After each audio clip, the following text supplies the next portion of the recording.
โอเคมีลง3 บวก 2ออกเท่าไร5โอ้เก่งลาย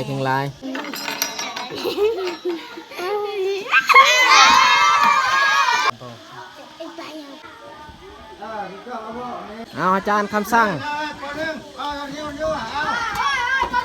จื้อถ้วยไผ่ถ้วยมัน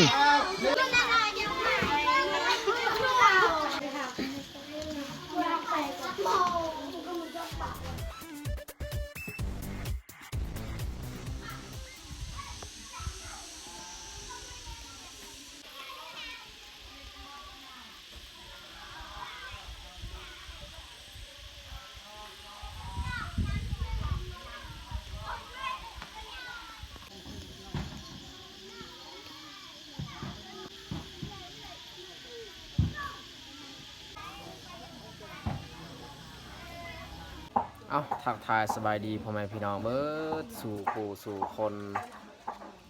สำหรับวันนี้ข่อยก็ขึ้นมาอยู่เทิงโรงเรียนเนาะเพราะว่าวันนี้นี่ถือครอบครัวเฮาแต่งกินอาหารเที่ยงให้นักเรียนเนาะเพราะว่าที่บ้านเฮานี่เขาบ่ได้คัดเลือกคนที่เฮ็ดกินอาหารเที่ยงให้นักเรียนก็เลยเขาพากันเฮ็ดแบบว่าแต่ละครอบครัวเนาะมื้อนี้นี่ถือครอบครัวเฮามื้ออื่นนี่ครอบครัวคนอื่นอีกต่อเนาะต่อกันไปสำหรับวันนี้นี่แมนพวกเฮา3 คนขึ้นมาเนาะน้องแยกกับน้องอาญายเนาะขึ้นมานำกันเอาไม่แต่เฮาไปส้มไปเบิ่งนำกันว่าอาหารเที่ยงที่เฮาเฮ็ดให้นักเรียนกินหันมีหยังแน่ก๊อกน้ำสำหรับนักเรียนใช้เวลามันมีผักไปจ้าอย่างนี้เราเวลาเฮ็ดอาหารการกินนี่ใส่น้ำอันนี้แหละน้ำของนักเรียนโดยเฉพาะ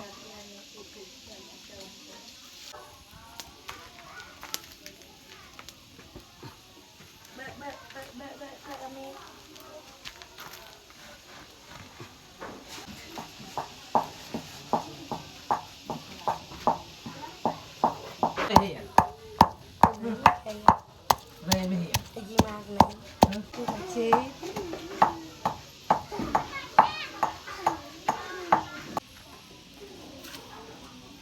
หม้อของกิน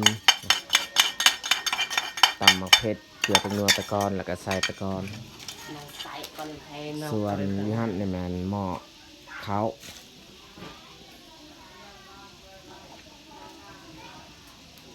สำหรับอาหารที่ให้นักเรียนกินตอนเที่ยงวันนี้ก็แมนปลากระป๋องนี่ปลากระป๋องนี่6 ปองแล้วมีอีกมีนี่จักห่อบ่2 4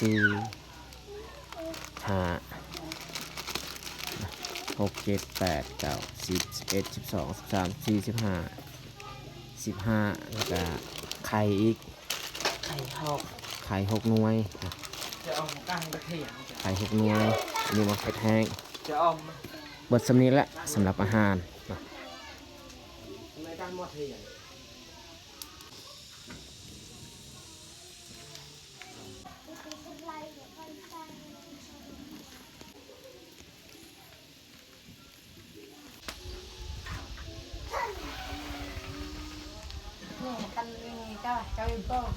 อันนี้แมนหม้อข้าวเจ้าปรุงข้าวเจ้าเอา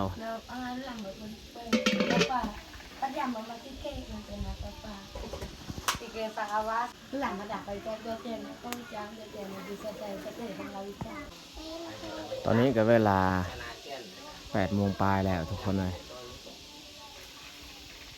เขาเลิกเฮียนจะน้อยจึงคอยเข้ามากินข้าวเที่ยงอันนี้เนาะตอนนี้นี่เด็กน้อยเขากำลังเข้าห้องเฮียน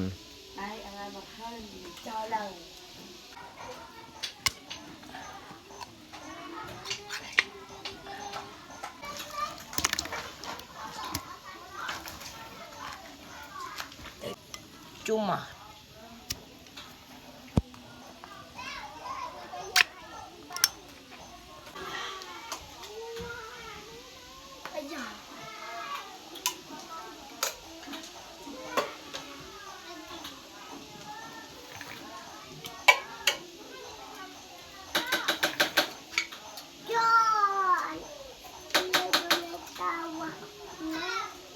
hiện à chúngมันอ่ะ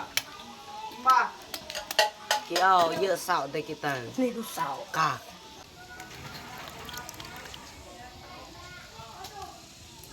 จากลาอุลาอัด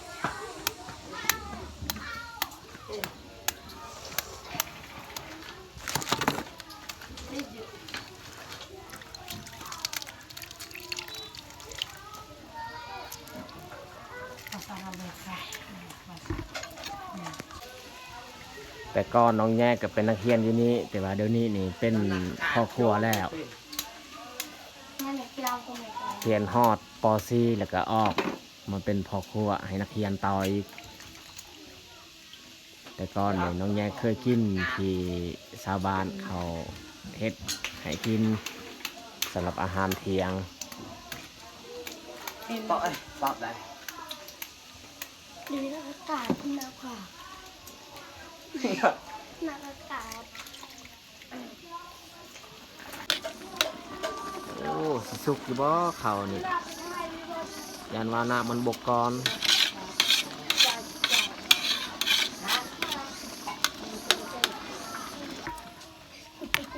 ย่างปอกปอกจะนาตากอากาศมีเงินสิใจ แกง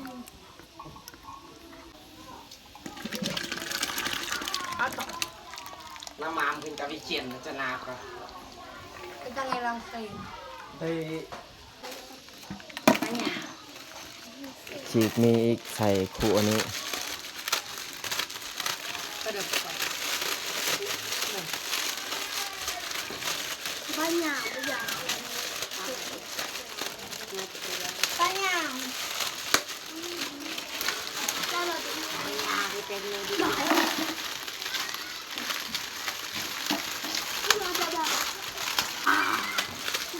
นักเรียนเขาลงมาเฮ็ดซอย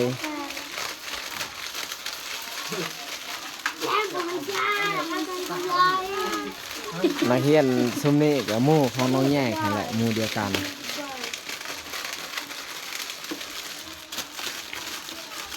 แต่ก่อนเนี่ยมันอยู่นี้ห้องครัว แต่ว่าปัจจุบันนี้นี่มันเปเพแล้ว ส่วนอยูเทิงเนี่ยมันห้องที่กระเจ้านั่งกินข้าวอยู่นี่มันเพก็เลยแต่งกินอยู่เทิงเลยโรงเรียนก็มี2หลังคาอันนี้หลังคาหนึงแต่ว่าหลังคานี่นี่เปเพแล้วทุกคนเบิ่งค่ะบางที่นี่2-3 ปีต่อมานี่เขาเจ้าอาจจะมางที่โรงเรียน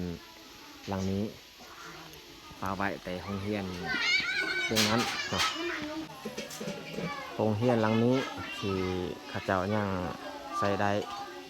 อาจจะใส่เวลาโดนอยู่โรงเรียนหลังนี้ แต่ว่าเขาสร้างนี่พร้อมกันแล้วเขาสร้าง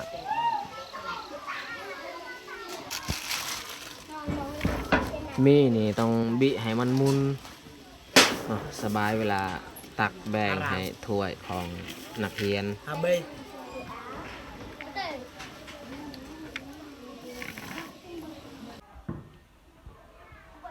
ลองกินมีอันนี้แมันมีจากเวียดนะมีจากเวียดเขาจะซื้อ น้ำเจียงจุกแจงมา เรา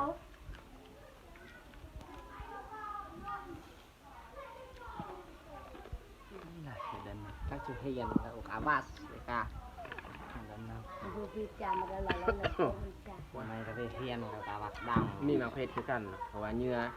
อันนี้ก็ทอดใส่เลยอยู่ เฮี นี่ ยนตาบักดัง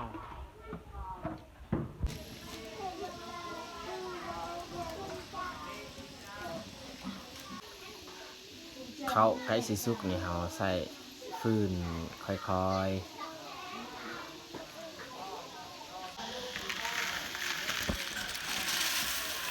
เอาเทมีลงอีกบาดเลยคนเลย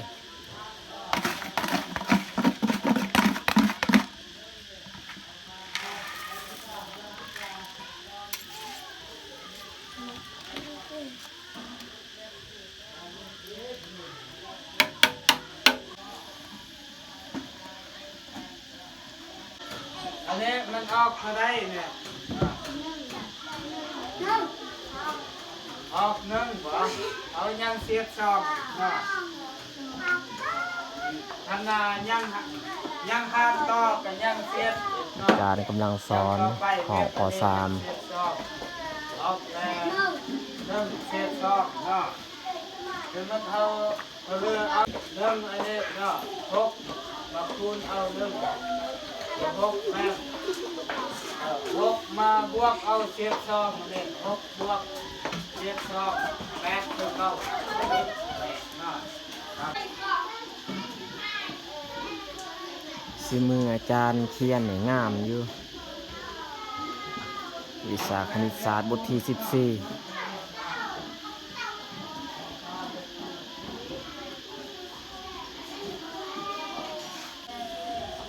น้องๆสันป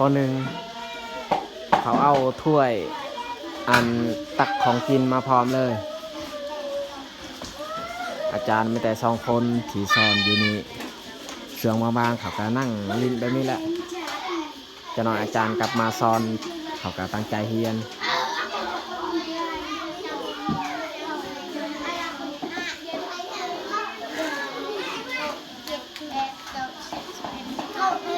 โอ้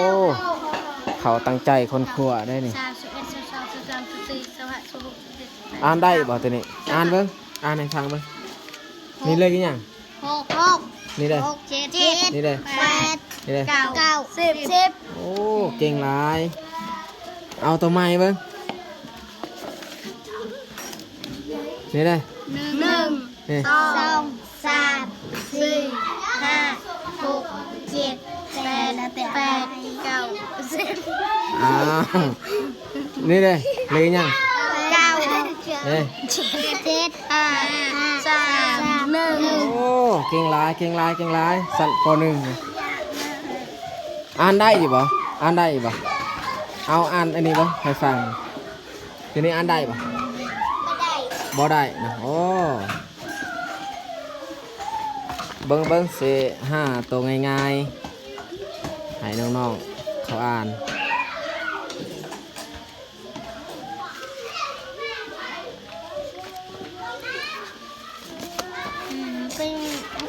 วิชาเป็นยังอันนี้ คณิตศาสตร์ โอ้วิชาคณิตศาสตร์เนาะสั้นป .1 ใช้เลขบวกเลขลบ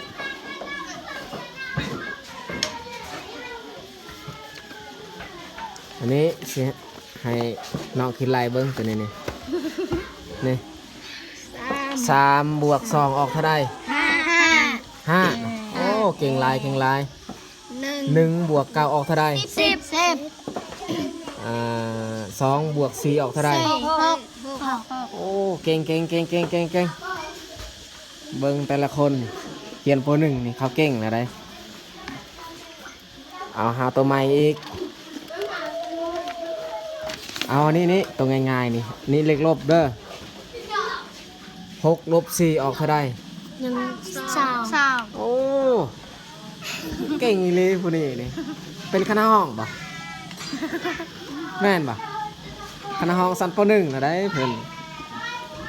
หาตัวใหม่อีกเก่งสั้นป .1 ถือว่าลบได้เลขสำนี้นี่เก่งเอานี่เลขลบเบิดเลยอยู่นี่8 ลบ 2 ออกเท่าใด 6 โอ้แม่นบ่หกปลาโถเก่งอีหลี8 ลบ 2 ออก 6ถึกเนาะที่ว่า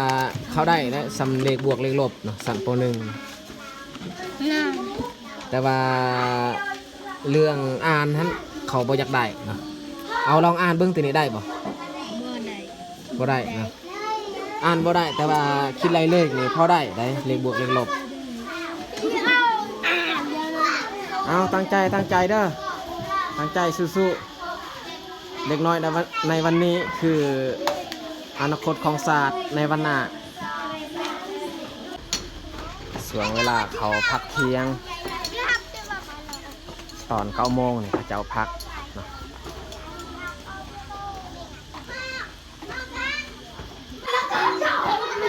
น้องๆในชั่วโมงพักเขานั่งลิ้นนะฮะ สมงพักพรจักเขาลินอีหยัง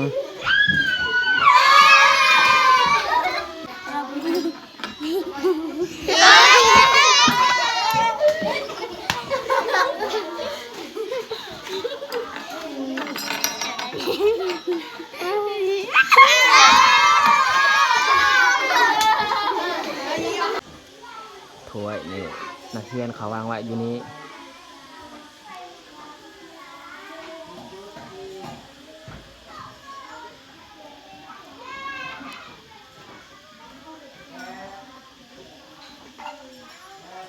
ถั่วยาง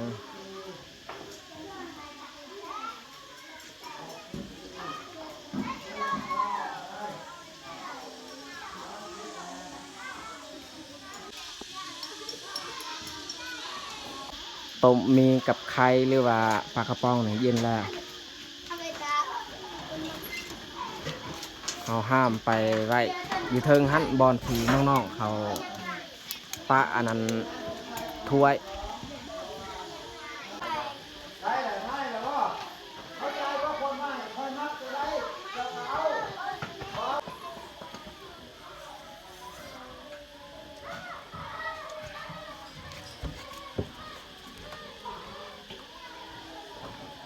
ให้น้องชาย2 คนตักใส่ถ้วยเลยผู้หนึ่งตักข้าวผู้หนึ่งตักของกินตักแต่นี่ไปเลย ไม่เลยดูไอ้ใบยังติดใจไม่เลยดู ตาก คนยังเจอเอามาเอามาใบยัง ตักข้าวก้อนแล้วจึงใส่ของกินเบื้องเทิง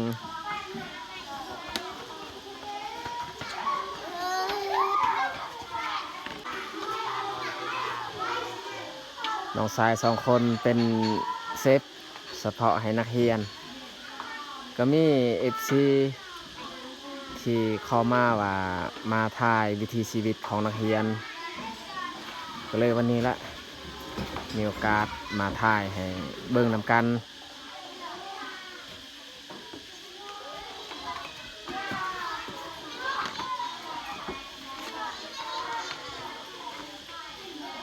ตักไว้จะหน่อยจึงเขามาเอาเองน้องๆนี่เขาฮู้เองอันนั้นถ้วยก็แบบเดียวแต่ว่าเขาเจ้าไม้เบื้องโกนหัน ว่าคนแซวนะครับ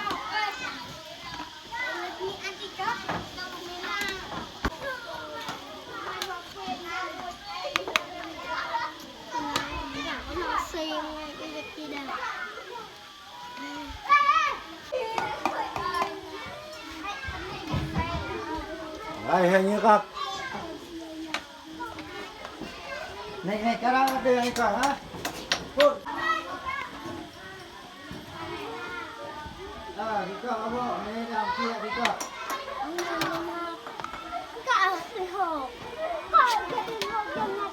ใช่เพียมันจะเราจะเติมอาจารย์เพิ่นมานับเบิ่งถ้วยอีก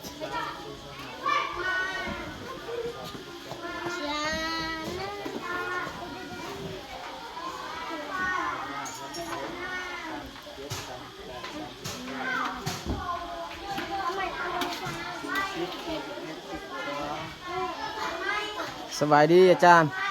สบายดีจะได้นักเรียนอยู่นี่รวมทั้งหมดจักคน83 คนนะ83เนาะแล้วถ้วยที่เขาตักอาหารการกินกับของโรงเรียนบ่ของโรงเรียนแล้วซื้อโโรงเรียนซื้อให้เนาะหม้อให้แล้วก็โป๊ะครบทุกอย่างเลยบ่ว่าจะเป็นข้าวเที่ยงมีปลาปลาไข่เขาแต่ละปีบอกเขาเลี้ยงแบบนี้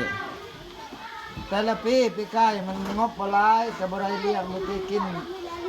2 อย่างเอาผักของมันข้าวสารเอามาทีนี้ในโรงเรียนจัดเลยซื้อเลยได้ก็มี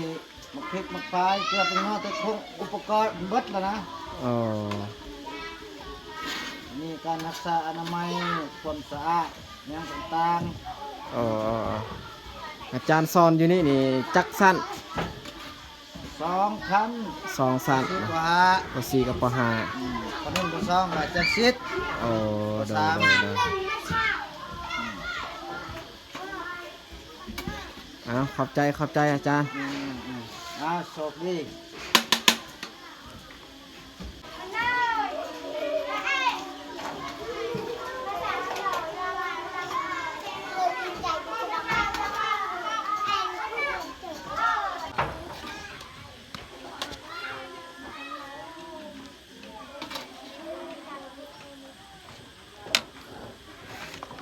ยังบนตักให้ปะ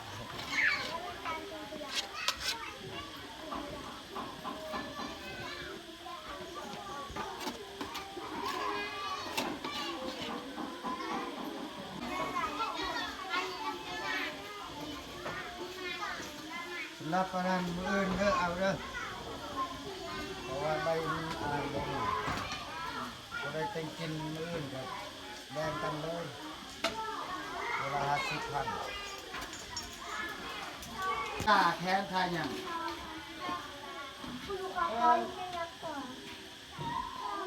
บ่ได้ถึกแปดก็ได้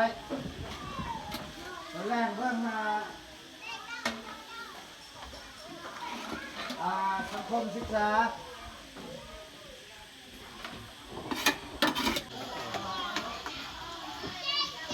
ไปพูดไปเลย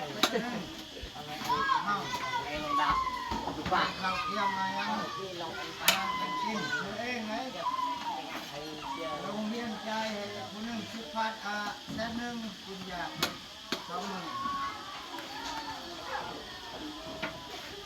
ตอนนี้ก็ถึงเวลาที่เขาเจ้าเลิกเรียนแล้วไม่แต่มาเอาอาหารเที่ยงกินคอยบอกให้อาจารย์นี่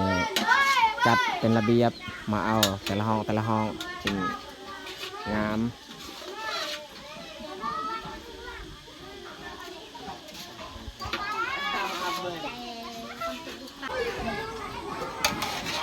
บดเกลี้ยงเลยเข้ากับของกินเรียบร้อยบ้านี้เอาอาจารย์คำสั่งจื้อถ้วยไผ่ถ้วยมัน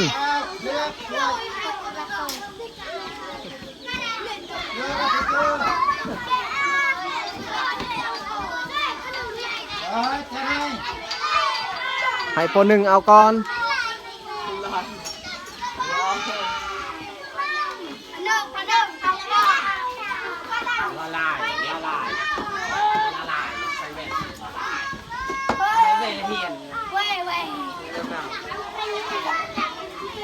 เบิ่งถ้วยตัวเองเพราะว่าพระเจ้าได้ไม้แล้วเป็นบอกเขาย่อถ้วยเอามาเบิ่ง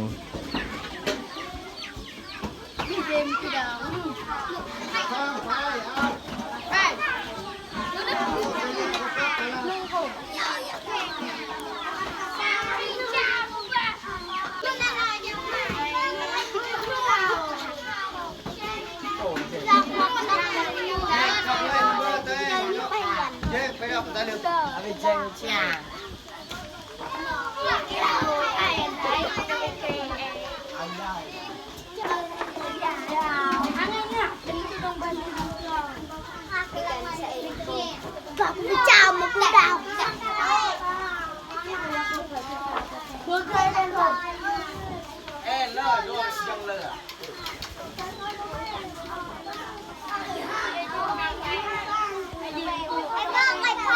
đi chợ ăn quê à em xem à bà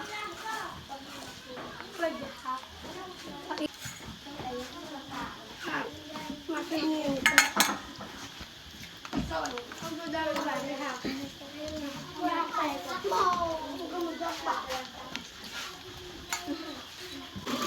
สำหรับหม้อนี่แมนห้องล่างให้เขาใส่มืออื่นต่ออีกครอบครัวอื่นอีกใส่ต่อ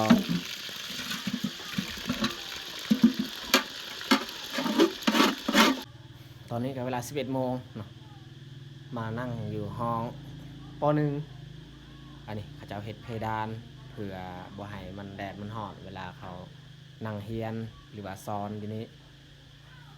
โอเคสำหรับคลิปนี้ก็สิจบลงอยู่นี่แหละการพามาเบิงอันน้องๆนักเรียนหรือว่าการชิดซ้อนของครูอาจารย์ การกินข้าวเที่ยงเนาะอาหารเที่ยงของนักเรียนทางใดก็ต้องขอบอกขอบใจ FC หมดทุกคนที่สละเวลาเข้ามาเบิ่งคลิปของเราตั้งแต่ต้นจนจบ